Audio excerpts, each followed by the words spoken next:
Hi friends, welcome to my channel. Friends అందరు ఎలా ఉన్నారు ఫ్రెండ్స్? నేనైతే చాలా బాగున్నానండి. ఫ్రెండ్స్ ఇక మన ఛానల్లో కొత్తగా ఆర్య సిరీస్ని అయితే ప్రారంభించా కదండి. సో అందులో భాగంగా ఇదైతే ఫస్ట్ వీడియో అండి. సో ఇందులో అయితే మనము రుమటాయిడ్ ఆర్థరైటిస్ యొక్క మెయిన్ సిమ్టమ్స్ గురించి అయితే తెలుసుకుందామండి. ఒకప్పుడు వయసు పైబడిన వారిలో మాత్రమే మనం ఈ కీళ్ళ నొప్పులను చూసేవాళ్ళం. ఇప్పుడు చిన్న పెద్ద అని తేడా లేకుండా ఈ కరోనా మహమ్మారి వచ్చిపోయిన తర్వాత మరీ ముఖ్యంగా అందరం సఫర్ అవుతున్నాము. అందులో కొందరేమో కీళ్ళు అరిగి ఈ నొప్పులతో బాధపడుతుంటే మరికొందరేమో రకరకాల ఆర్థరైటిస్తో బాధపడుతున్నారండి. ఈ ఆర్థరైటిస్ కూడా 200 రకాల్లో ఉంటుందంట. ఇందులో మేజర్గా ఈ రుమటాయిడ్ ఆర్థరైటిస్ అనేది ఎక్కువగా చూస్తుంటాం. అందువల్ల మనం ఈ వీడియోలో అయితే ఈ రుమటాయిడ్ ఆర్థరైటిస్ యొక్క మెయిన్ సిమ్టమ్స్ గురించి తెలుసుకుందామండి.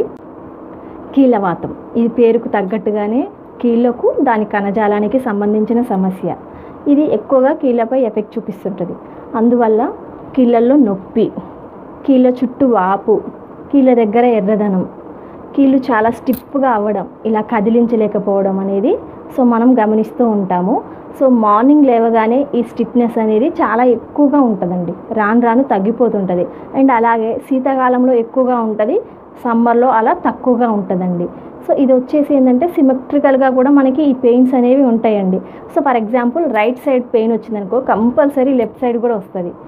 అంటే ఈ పెయిన్ అనేది రెండు ఒకేసారి రావచ్చు, లేదా దీని తర్వాత ఇది రావచ్చు, కానీ కంపల్సరీ లెఫ్ట్ వచ్చిందంటే రైట్ రావాల్సిందే. ఈ నొప్పులు వచ్చేసి ఫస్ట్ మనల్ని ఈ చిన్న చిన్న కీళ్ళు ఉంటాయి కదా, చేతి వేళ్ళు, కాళ్ళు వేళ్ళు, పాదాలు, వీటిల్లో వస్తాయండి. ఇక రాను రాను పెద్ద అవయవాలకు కూడా వ్యాపిస్తాయి అన్నమాట.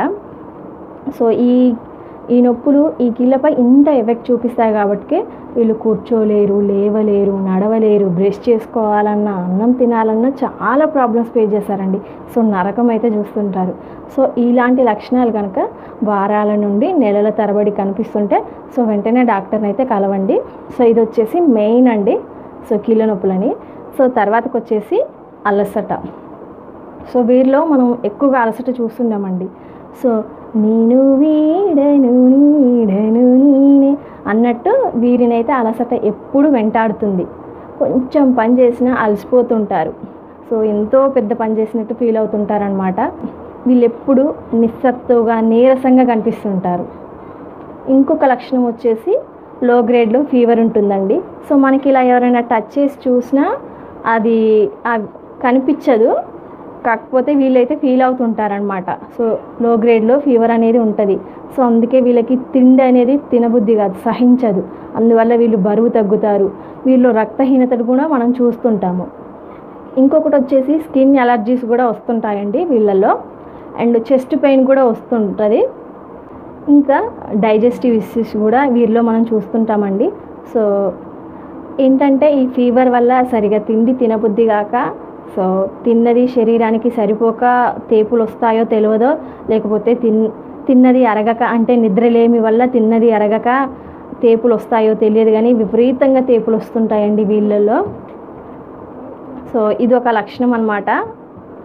దీన్ని బట్టి మన బాడీలో ఏదో సంథింగ్ ఈజ్ రాంగ్ అనేది అయితే మనమైతే తెలుసుకోవచ్చండి. ఇంకొకటి వచ్చేసి వేడి. అదేంటంటే ఇప్పుడు ఎక్కడైతే పెయిన్ ఉంటుందో అక్కడ మనము వేడి అయితే మనకి తెలుస్తుంది అనమాట. ఫర్ ఎగ్జాంపుల్ ఇక్కడ పెయిన్ ఉందనుకో, ఇక్కడ టచ్ చేస్తే మనకి ఇక్కడ వేడి తగులుతుంది అనమాట. ఇది ఒక లక్షణం అనమాట. నొప్పి ఉన్న దగ్గర మనకి వేడి అనేది తెలుస్తుంటుంది. వీరిలో మనం సున్నితత్వాన్ని కూడా బాగా చూస్తామండి.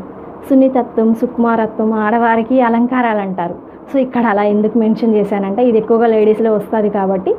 కాకపోతే ఇక్కడ వచ్చేసి ఏంటంటే ఈ సున్నితత్వం అనేది మరీ ఎక్కువగా ఉంటుంది.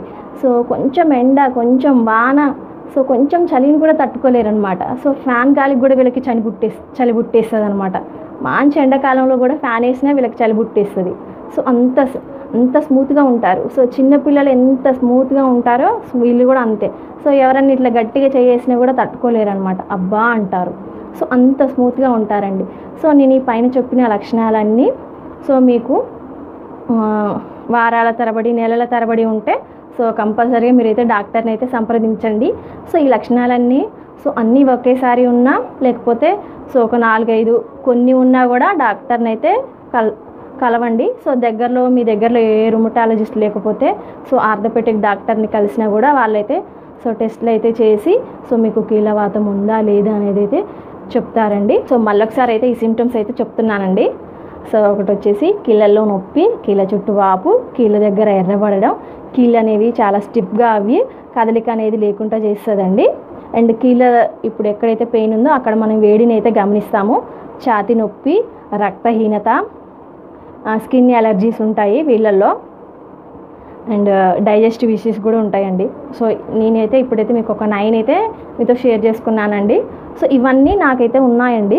అంటే అన్నీ ఒకేసారి కాదు, అప్పుడప్పుడైతే నేను కొన్నొకసారి కాకపోతే ఈ ప్రాబ్లమ్స్ అన్నీ నేనైతే ఫేస్ చేశానండి. సో అందుకే మీతో నేను ఇంత ధైర్యంగా చెప్పగలుగుతున్నాను.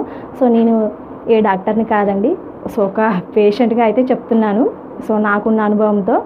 సో ఈ వీడియో కనుక మీకు ఇన్ఫర్మేటివ్గా ఉందనుకుంటే సో తప్పకుండా ఈ వీడియోని అయితే లైక్ చేయండి. సో ఈ ఇన్ఫర్మేషన్ ఎవరికైనా యూజ్ అవుద్ది అనుకుంటే వాళ్ళకి షేర్ చేయండి. సో ఈ వీడియో అయితే ఇంతే ఫ్రెండ్స్. ఈ వీడియో కనుక నచ్చితే తప్పకుండా లైక్ చేయండి. So okay friends, bye bye.